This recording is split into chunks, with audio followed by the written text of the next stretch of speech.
All right. Thanks so much for joining us, Josh. We really appreciate having you on the podcast. We're excited to learn a little bit about ABA Impact and all the work that you and your team are doing today. Yeah, thanks for having me.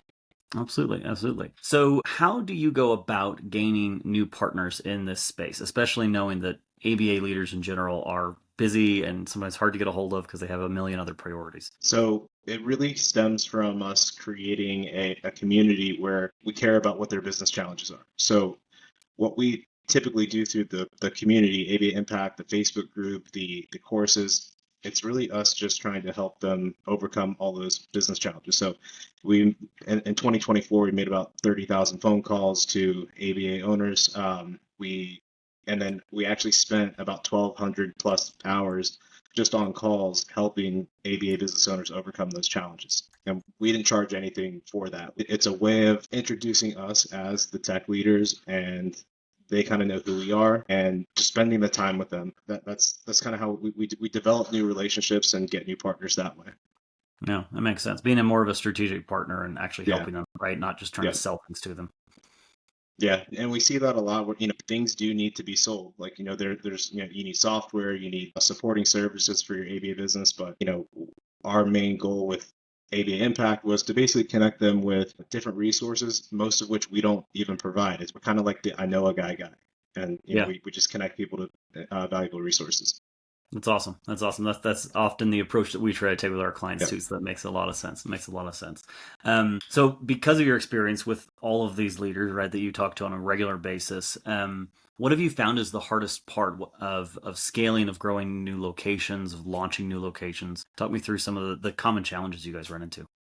So the two main challenges that I've heard of, so when we would do orientations for the group, those orientations are basically us getting on calls, asking them, like, what challenges are you facing? And the two things that really stood out was one, recruiting, like recruiting and retaining good staff. There's high employee turnover in this industry. Developing, referral programs, employee referral programs, creating a culture that keeps. So the other problem is just if you go to dental school, it's basically you get like an MBA and then they teach you about teeth.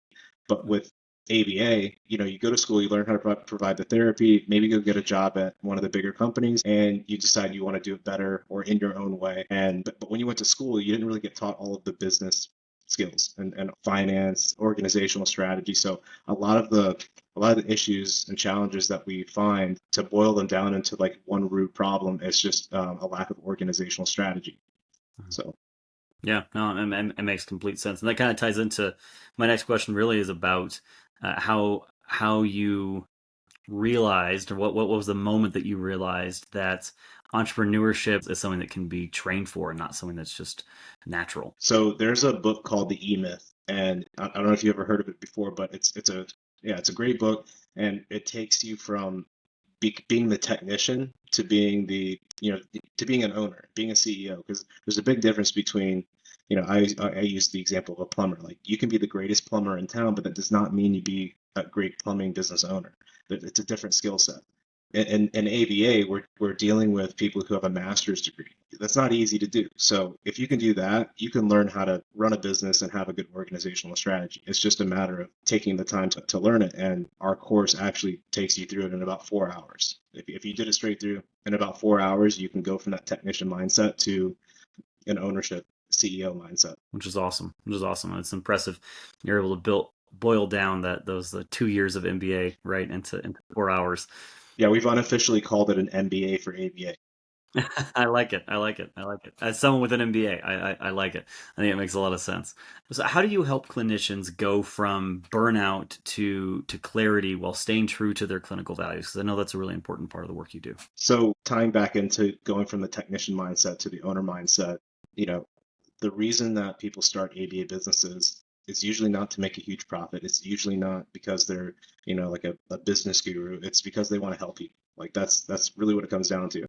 But when you're being pulled in so many different directions, finance, operations, all of these different areas that are kind of foreign to someone who went to school to be an ABA, you don't have time to do what you actually started the business to do. So part of the group is basically getting everybody into the mindset of being able to delegate. So first we eliminate unnecessary processes. Then we automate what we can, and then whatever is left over, we need to find people to delegate it to so that we can get back to what we actually got into business to do. That's awesome. Eliminating distractions really, really Yeah. helps in almost all cases, right?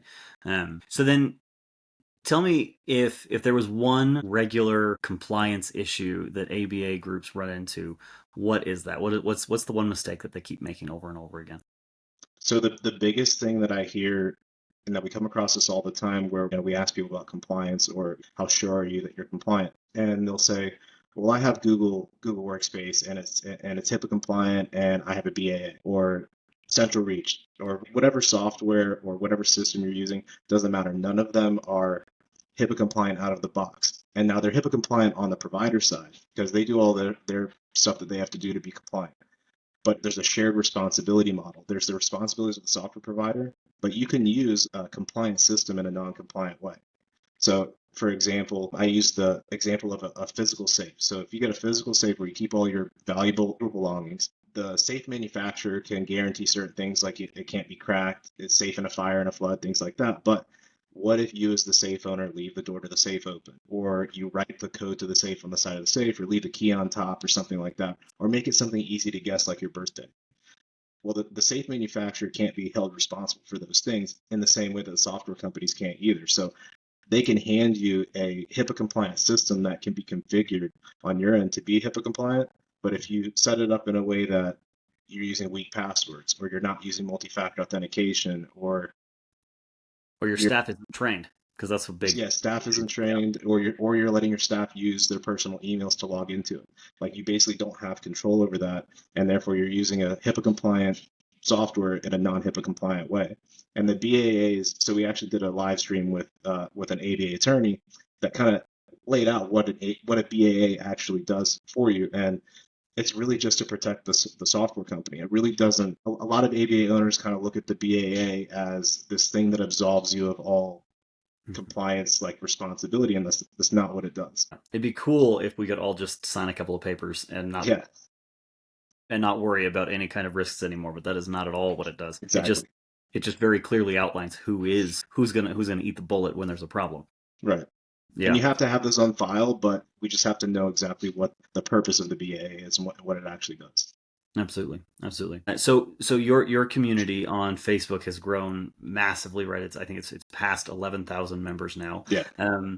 What is one conversation or topic that has really jumped out at you now that you've had this kind of community established? So one of the biggest conversations that I've had that tells me that we're doing the right thing with this. We had a conversation with a lady who is a BCBA. She's working for another company and she was getting paid $55 an hour or something like that. And she noticed that the company was billing out $95 an hour. And she was like, well, I want that whole $95 to myself. So I'm going to go start my own ABA business. So we scheduled a call and, we basically took her through the financial hypothesis that we help ABA business owners and startups develop, which is basically, in the simplest way put, like, how much money do you want to make personally? Now let's reverse engineer that. Like, how many employees do you need to have? And it turns out she needed like 17 employees to make the same amount of money that she's making as an employee somewhere else. And she's like, well, I don't really want to manage 17 people. So whether it's just not a good time now, or maybe she never does want to be a business owner, she's in this situation, she's better off keeping the job that she has. And we see that as a win because, imagine you start up an ABA company, you get a bunch of clients, and then you didn't really know what you were getting into, and then the business fails. About 10% of the businesses that we call back within a year have closed down for some reason or another, and most of it is due to, like, I didn't know how much this was going to cost, and retaining staff, and like all of these operational organizational strategy challenges that we help solve. And that's a win because all those people that are seeking that help, if you onboard them as clients and then you close down shop, well, now they're without services again, and now they're back to square one having to find services. So if we can prevent that, or at least delay that until they're actually ready to start a business and know what they're getting into, we see that as a win for the entire space. Absolutely. I think a lot of people don't understand the as someone with an MBA, right? I don't think a lot of people understand the actual clinical care and real life impact that good business processes can have and the impact that bad business processes can have, right? If you Yeah. don't have your business together, then you're not going to be able to serve people well. It doesn't matter how good your clinicians are. If they don't have the tools, if they don't have access, they're not being compliant, all of those things. You won't be around for very long. You won't be able to actually continue providing services.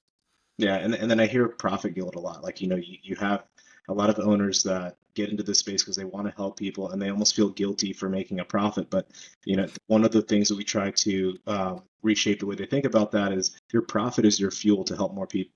So, Absolutely. You don't have to take it all and put it yeah, into a nice car. You can take some of it, right? right, But right, you can invest that, and that's what you probably should be doing, especially as a new exactly. startup. Yeah. That's awesome. That's awesome. Well, perfect. Well, thank you so much, Josh. We really appreciate having you on, having you share just a tiny, tiny bit of some of the massive impact that you're all having. We appreciate it. Yeah, I appreciate you having me on. Thank you. Absolutely. Absolutely. Thank you.